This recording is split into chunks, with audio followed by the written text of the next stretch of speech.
Bike taxi ಮತ್ತೆ ಶುರು ಆಗ್ತಾ ಇದೆ. ಸೊ ಇವತ್ತಿನ ಚಾರ್ಜಿಂಗ್ ಮೇಲೆ ಚರ್ಚೆಯಾದ ವಿಷಯ ಇದೆ, ಬೈಕ್ ಟ್ಯಾಕ್ಸಿ ಶುರು ಆಗ್ತಾ ಇರೋದ್ರ ಬಗ್ಗೆ.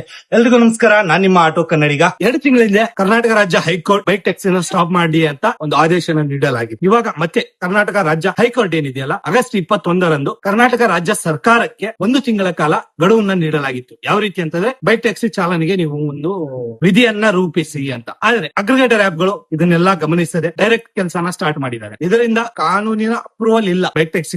ಇವಾಗ್ಲೂ ಕೂಡ ಅಪ್ರೂವಲ್ ಸಿಗೋದು 1 ತಿಂಗಳ ನಂತರ. ಆದ್ರೆ ಇವಾಗ್ಲೇ ಇವರು ಸ್ಟಾರ್ಟ್ ಮಾಡಿದ್ದಾರೆ.